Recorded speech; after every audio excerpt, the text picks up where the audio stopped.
and made a mold from one of Sadov's hockey masks. A 1950s Detroit Red Wings goalie. Yeah, baby! I love that the Wings play into this story. D-Town. Same! Hey guys, my name's Dan, and today's reaction is the new Friday the 13th Part 3 Kill Count Recount from Dead Meat James.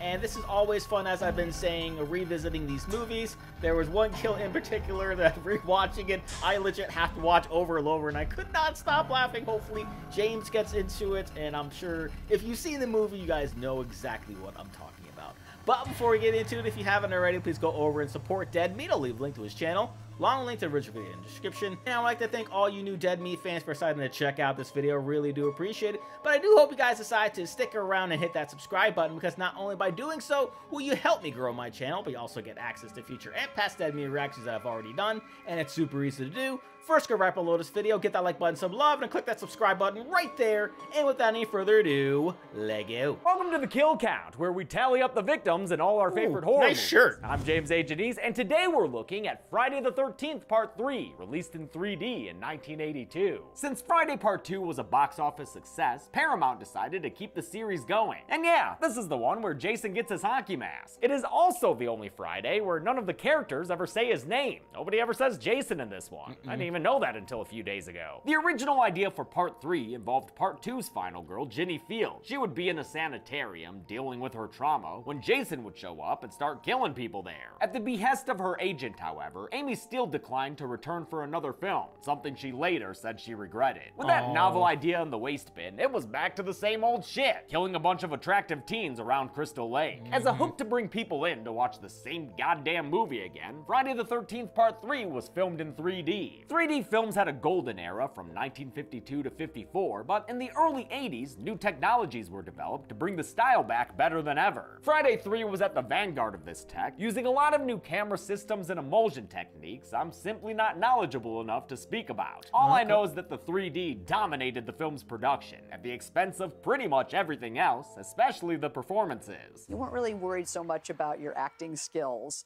as much as could you get that yo-yo to go right in the right? That was more important than anything else. Sure. The 3D required an enormous amount of light on set, so atmosphere and mood were another casualty of the process. This Friday the 13th is just too brightly lit to be scary. Since the 3D production required more control, Part 3 was filmed near Los Angeles, as opposed to in New Jersey or Connecticut like the first two films. Moving to the West Coast might have saved money for this extra long 12-week shoot, but it also erases the authentic small-town East Coast feel that was present in Parts 1 and 2. The move also caused them to recast Jason's actor, since Steve Dash was told he'd have to pay for his own ticket to California, and that guy wasn't about to do that. Stepping into Jason's shoes would be 6'3" acrobat-trained British stunt performer Richard Brooker, who everyone says was a lovely guy, but who sadly passed away in 2013. Rest in peace. Directing duties were once again taken up by Steve Miner, making him the only person to direct 2 Friday the 13th films. Production was plagued by various problems, and many participants cite this as the most difficult and unpleasant Friday the 13th shoot. Even though this movie's pretty much the same as the first two, maybe having an extra dimension will net us a few more kills. Let's find out and get to them.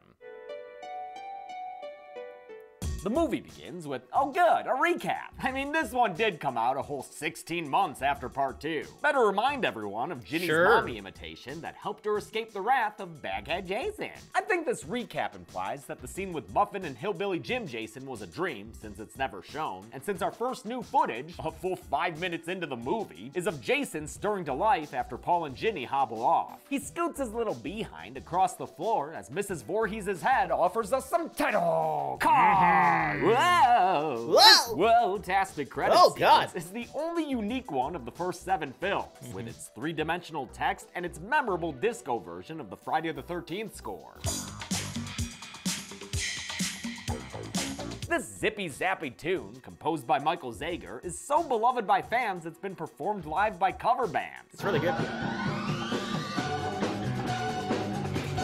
Disco, baby! Whereas Part 2 began with the killing of a known character, Part 3 begins the franchise's tradition of introducing completely random people just to up the body count. I don't mind, keeps me in business. Our debut extraneous meatbags are a married Crystal Lake couple who argues a lot. There's the somewhat bumbling Harold, who eats everything he can get his hands on, including fish food, and his yelly wife Edna, who's got curlers on her head. Edna, shame on you! Edna watches director Steve Miner cameo as a newscaster and report on the events of Part 2, which happened the night before. So Friday 3 actually takes place on Saturday the 14th. The broadcast mentions 8 deaths, which jives with my count, confirming my suspicions that Paul Holt survived. Paul Holt! Harold and Edna, on the other hand, won't be so lucky, and their deaths ain't coming via snakes on strings or rats on planks. Whoa. Now, their deaths are coming via Jason Voorhees, who's very careful not to show his face to the camera. He'd rather stay hidden before sticking a cleaver into Harold's chest. Yeah, you grimace in silence, Harold. Yeah! Take a seat in that doorway, too.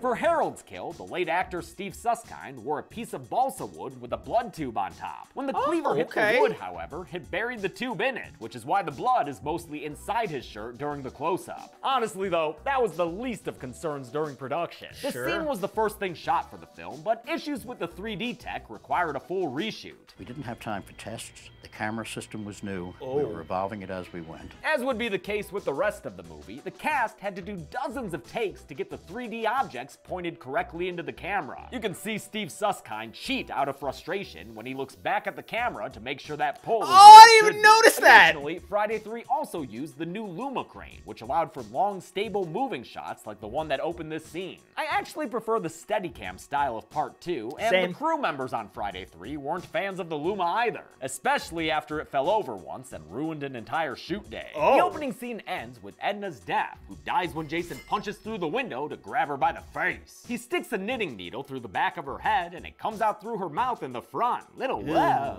Big whoa, baseball bat, as we cut to another scene to meet the group of teenagers we'll follow during this film. Even though they're not camp counselors, they're just a group of friends, they're still pretty much the same as the young victims of the first 2 films. Sex, sex, sex. You guys are getting boring, you know that? With lines like that, Friday 3 adds more humor and a bit of self-awareness that winks to the audience. I'm not an asshole. I'm an actor. Same thing. These kids aren't fully aware they're in a horror film, though, because even after passing the bloody aftermath of Harold and Edna's kills, they still don't listen to the harbinger of doom they find sleeping in the road. Abel, this replacement Crazy Ralph, is played by David Wiley, who, 8 years later, would play a judge getting down and dirty with upper-class society. If only this fake eyeball looked half as good as the shunting. What is that, a wad of wet paper towel? I don't even want to wow. Like I said, these kids aren't counselors at any kind of summer camp. They're going to a family retreat on Crystal Lake called Higgins Haven. We never get to see too much of the lake, though, since it wasn't real. It was a man-made lake created by production. Friday 3 was filmed at the Veluzat Movie Ranch in Saugus, a neighborhood of Santa Clarita, California. Unlike the pre-existing cabins in parts 1 and 2, the Higgins Haven Lodge and barn were built from the ground up. Production designer Rob Wilson King headed the construction of the 3-story lodge, a bitchin' building with a spiral staircase that sadly burned down in 2006 because of a careless fan. Only the fireplace and the barn were left standing behind. A shame, since the Higgins Haven cabin is one of the best parts of this installment. The Higgins of this haven is final girl Chris Higgins, who's here to deal with some Crystal Lake trauma she experienced a couple of years ago. It's just being here again. I know it's only been 2 years, but I feel like I've been away forever. Her love interest is an old family friend, this hunk of handsome named Rick. Man, what a rugged, hay-baling mass of muscle he is. He is pretty handsome. Keep an eye out for his death later.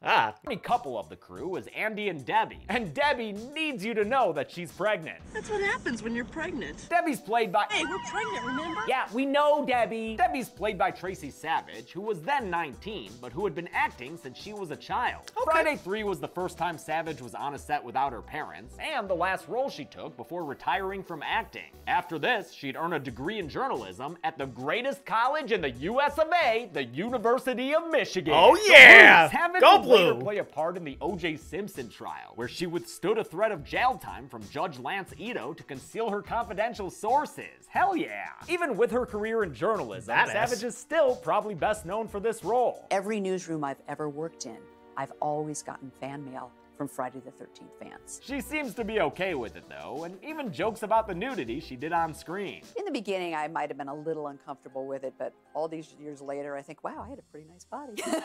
Debbie's boyfriend Andy is a handstanding, yo-woing, juggling kind of goofster, as is his buddy Shelly, who's basically a mopey clown.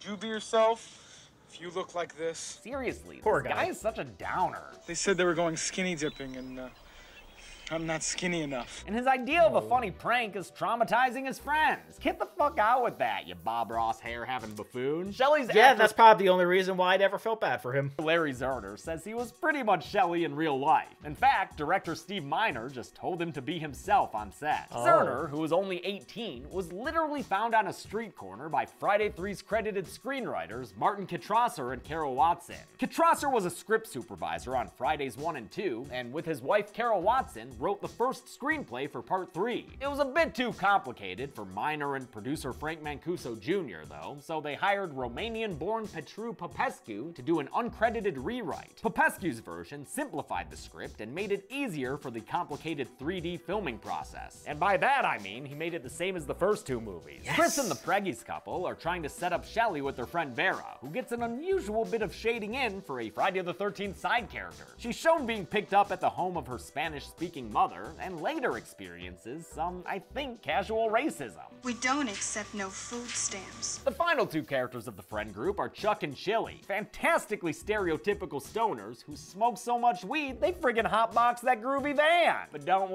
When I rewatched this, I was like, wait a minute, was Cheech and Chong in this? worry, brah, they're always down to share. Whoa. Vera and Shelly go to a convenience store where they get bullied by a bunch of bikers named Fox, Ali, and Loco. The bikers are a real fun addition to the film, especially knowing that their actors were nothing like the assholes they depicted. Very much like myself, I don't think that was their natural role. Gloria Charles seemed especially ebullient and expressed embarrassment over having to talk about a condom. I was more embarrassed than the other character was supposed to be about someone talking about a condom. I was heartbroken when Ms. Charles passed away in 2016, but it's nice that Friday the 13th the game modeled a character after her in her honor. Rest in peace. Shelly accidentally pee-wees the biker gang's bikes, but Ali's still willing to give him service with a smile. You did say you needed that windshield replaced, right, ma'am? And that window? Oh, wait, Shelly, that's not even your car, dude. It's Beefcake Rick's. My poor car, what did you do to it? Dog, don't even act like you can't afford to fix it. We see how you're wearing that sweater. The motorcycle gang follows them back to Higgins Haven and siphons the gas out of their van while smoking a cigarette. Smart. They're planning on burning down this barn, I guess, but not before Fox has some fun with it. This feels good.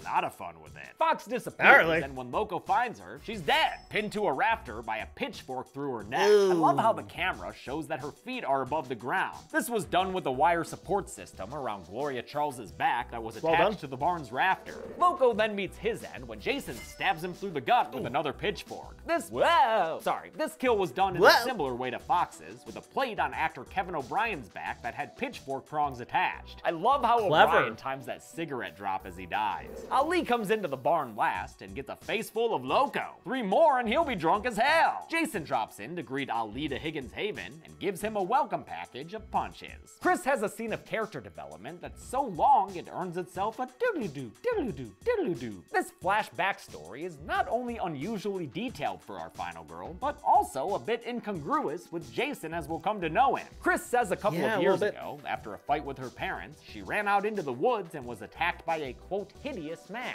and possibly even more than attacked? I blacked out. I don't know what happened after that. I just don't know. Like I said, most people think of Jason as a silent, childlike, sometimes funny, simple murder machine. It's weird to ascribe a sexual component to the character. Although, again, it's left pretty ambiguous here. The filmmakers didn't want an explicit rape story to take audiences out of the fun, and Chris's actor Dana Kimmel wouldn't have gone along with it if they tried. Kimmel was a, quote, straight arrow Mormon who got a line of dialogue removed because it implied that Chris and Rick had sex. Back at the cabin, the stoners catch up on Z's while Debbie and Andy go off to create some breaking news, by which I mean sex. Shelly stays behind to juggle and veer at Vera's A, then shoots his shot with her only to get shot down. Sorry, bud, she's just not that into you. No. Bitch. Okay, dude, didn't know Seriously. Shelly was the OG nice guy. Later, when Vera's down by the dock, Shelly introduces the object that would make Jason Voorhees a legend. That'll teach you a valuable lesson. A beautiful girl like you should never go out in the dark alone. Man, and this fucking guy is responsible for that hockey mask? What a Apparently. dumb origin for something so cool. Behind the scenes, the hockey mask's origin is a pretty muddled issue. Many people take credit for the idea, not surprising since it became so iconic. I think it was Frank about the mask. I'm sure it was Steven. And I must admit, in modesty, that I put the hockey mask on Jason. Best I can tell from my research, it went down like this. Everyone wanted a new mask for Jason, so they tested out a bunch of different looks. A few guys on the crew were hockey fans, including 3D supervisor Martin J. Sadoff. After someone's suggestion, possibly Miner, possibly Mancuso, makeup artist Marty Becker altered and made a mold from one of Sadoff's hockey masks, a 1950s Detroit Red Wings goalie. Yeah, baby! I love that the Wings play into this story. D-Town! Same! Then production designer Rob Go King Hockey made Town. various versions out of clear plastic. It was painted from behind, so the paint wouldn't flake or peel off while shooting. Basically, a bunch of people contributed to the mask, and no one person should be able to take credit, as much as they may want to now. Nobody knew it was going to become an icon. Shelly takes that hockey mask with him into the barn, but the next time we see it, it's not Shelly who's wearing it. Jason Voorhees, as we know and love him, has finally arrived. Hell and he yeah. immediately earns a kill with a 3D harpoon into Vera's Boom! It's a memorable kill with decent prosthetic work, though So they cool. did have to cut away as soon as actor Catherine Parks hit the water, because the makeup dissolved quickly after it got wet. Of course, the true highlight of this kill is Jason's lackadaisical walk. Have you ever seen a serial killer look more indifferent than this? Dude just looks worn down by life. Debbie and Andy figure out the practicalities of hammock sex, then provide the old slasher staples of nudity and handstands. And the shower scene. Good God, these handstands are gratuitous. In fact, Andy handstands his ass right into getting killed, after Jason drops his act as a lamp and brings his machete down to cut Andy in half. That's what you get for walking around on your hands. The results of this gnarly kill are shown in detail later on when Debbie sees Andy's bifurcated body in the rafters. Friday 3's makeup effects were done by Doug White, who had just worked on another 3D horror film called Parasite. For Andy's kill, White made a body cast of actor Jeffrey Rogers, and the kill was filmed from below with the camera placed beneath a plexiglass Clever. floor. Andy's blood ruins Debbie's independent reading time with a Fangoria that features articles on Tom Savini and Godzilla, who at that time was only 25 years old. Godzilla is now about 67 years old. Debbie is killed when Jason grabs her from below and sticks a knife through her neck, a deliberate nod towards the just referenced Savini and his infamous Kevin Bacon kill from the original. Similar to that kill and Jeff and Sandra's from part 2, Tracy Savage had to kneel beneath the hammock and a fake body. Because the set was so hot with extra lights required for the 3D filming, the latex net they used began to melt, which is why it makes a sort of tent as the knife comes through it from below. The stoners are all that's left of the Expendables, so let's I didn't even notice that. grab some popcorn for a couple more deaths. Whoa! Chuck doesn't get killed when he's taking a dookie and smoking a doobie. Heavy shit. But he does die later when he goes to fix the generator, a classic objective in horror video games. Before his death, though, Chili answers the door to find Shelly with his throat slit. She thinks it's another joke, but it's not. I never understood this kill. Did Jason slit Shelly's throat all the way back when he took the hockey mask? That was so long ago. How'd this asshole survive from then until now? Chuck turns on the light. Maybe the time lapse is all weird there? In the shed before he's attacked by Jason, who kills him by throwing him into the electrical stuff. We'll see that move a lot throughout the series. With the lights flickering and the realization that Shelly ain't gonna say psych, Chili flips the fuck out and gives us some grade A B-movie acting. Yeah, this is so bad. The best part is the way Harry Manfredini's dramatic score interplays with her lines. That is music, my man! Chili is ultimately killed when Jason puts a steaming hot fire poker through her gut. It looks damn good and smoky. At least he cauterized the wound there as he killed her. Yeah. Of course, Jason has to clean up after his kill, because you can never trust a moose to keep its mouth shut. Chris and Rick finally get back from their character development date to find Higgins Haven in a state of havoc. They search for the others separately, which gets Rick caught by Jason. Oh, here it Without is. Chris ever knowing, Jason kills Rick with his amazing head crush. Woo! I don't care that this head looks like a paper-mache puppet made in art class, or that you can see the rod the eyeball slides on towards the camera. This shit is great. Rick's fake head was built to be collapsible so they could get multiple takes. As I mentioned, multiple takes were necessary since the 3D objects had to go towards the camera lens just right. Richard Brooker had to shoot the fire poker stab over 30 times, and Larry Zerner says it was so hard to toss his wallet into the camera correctly that the crew ended up getting pissed at him. It was tough to set up and tough to do. Perhaps unsurprisingly to anyone who watched the Part 2 recount, it sounds like Part 3 had an unruly set working under director Steve Miner. There was hostility between some members of the cast and the so-called outlaw crew, a bunch of non-union workers who carried firearms and shot at rattlesnakes in between drinking margaritas and snorting cocaine. Damn! To assistant director slash associate producer slash production manager Peter Schindler to corral the crew and manage the complicated technical aspects of the shoot, while Miner was more of a creative head who stuck to working with the actors. For what it's worth, his cast seemed to like him, saying he was friendly and chill. Never difficult, never hard on us.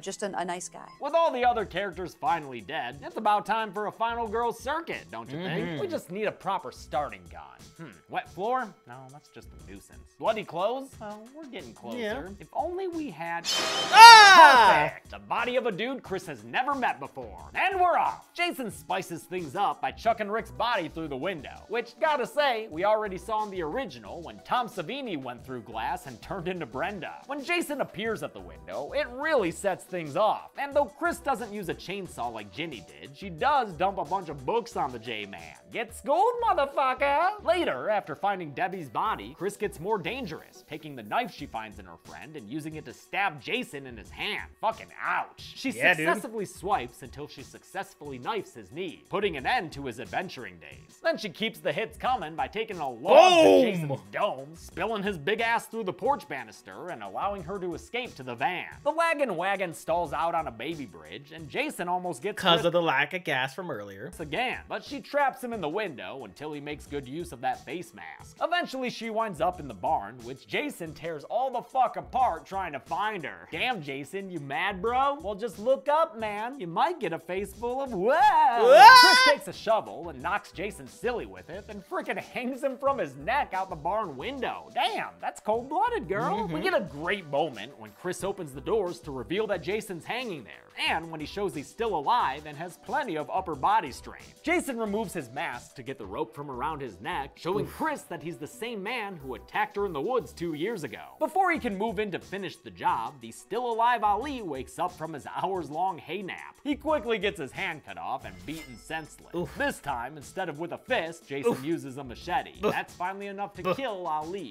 Fabulous heat. Chris takes the opportunity to give Jason an axe mark in his mask that would remain for the rest of the character's existence. The strike is enough to take the J-Man down, and Chris gives his head a little toe tap just to be certain. With that over, Chris decides to pull an Alice Hardy and takes a canoe out to the middle of the lake, or in this case, swamp. God, that man-made lake looks bad. It's clearly not the same Crystal Lake as the first two films. It is not. Now, originally, Friday Part 3 was going to be the last one, even though, you know, come on. The ending as originally written saw Chris decapitating Jason, but Paramount was like, yeah, maybe hold that thought, and requested an ending that was less definitive. The first ending they filmed, and the ending in the movie's novelization, featured Jason decapitating Chris in a dream. But the filmmakers didn't like the way Jason's face looked in it, since it used an old head mold made by Stan Winston. They decided to film a third ending, the one we've all seen, which uses the very creepy Jason face made by Doug White, the same one seen when Jason got himself out of the news. This face was made of 11 different appliances that took 6 hours to apply to Richard Brooker's head. Damn. Worth it for how unsettling it is to see Jason hauling ass towards the lake like this. Though I'm not a big fan of the ultimate ending they settled on, after Chris realizes she was just having a hallucination. What follows is a direct ripoff of the ending from Part 1.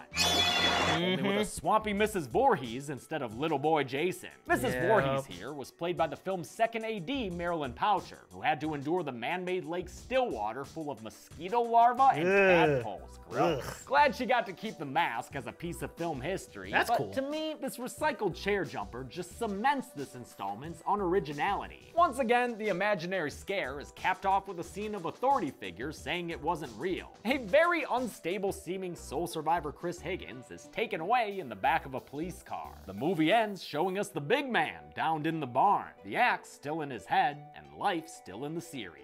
How many bodies jumped out of the screen and onto the kill count? 13? Let's find out and get to the numbers. I think. Whoa, it's a yo-yo. Whoa! Let's go, Chelsea. Whoa! Yeah, whoa, look at They're that. juggling! I love it.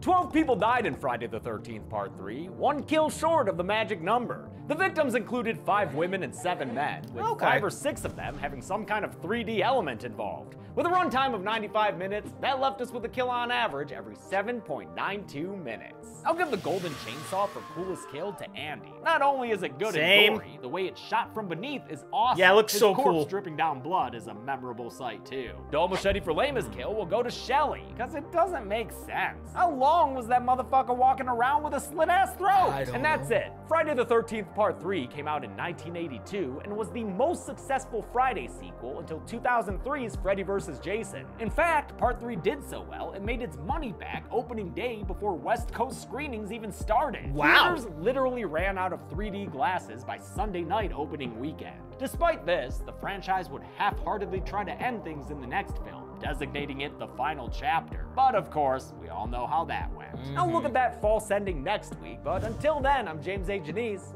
This has been the Kill Count. On the next Kill Count. Remember the 70s? It's kind of shagadelic. When summer Hey, camps next were cool, one. when the slasher So excited. subgenre was just a whittle baby. Well, judging by Dead Meat's demographics, you probably don't remember the 70s. Okie dokie. But let's take a trip to them anyway, with Fear Street Part 2, 1978. Camp Nightwing is where all the shady siders and Sunnyvalers go so they can swim, play capture the flag, and occasionally get murdered with an axe. Oh, what? This movie is part slasher and part Stranger Things, cause look, Sadie Sink is here. Fuck you. She's so good at being pissed off. God, I hate that little bitch. 1978 shades in more Fear Street backstory. We're all cursed. We learn what happened to C. Berman, who the Nightwing killer is, It was the witch. and that Nick Good has always been a good-looking guy. I'll just bat my eyes at you, like all the other dumbass girls. This weekend, watch the middle child of the Fear Street trilogy on Netflix. And on Sunday, unless there are any copyright issues, of course, Ooh, please no. Sometimes I get that. tune into Dead Meat for the Kill Count. Ooh. This is Sarah Fear shit. Fear Street Part 2, 1978 can currently be watched on the pictured streaming platforms. Dead Meat always Already saw that, and we're looking forward to see the kill count for it. Hopefully, it's fine. It comes out on Sunday, and there's no sort of issues with the copyright. But as far as this movie is concerned, it was okay. It wasn't terrible. All the kills were really fun. The one handstanding one was cool. The one through the eye was pretty cool. The one with the guy's throat getting slit didn't really make any sense.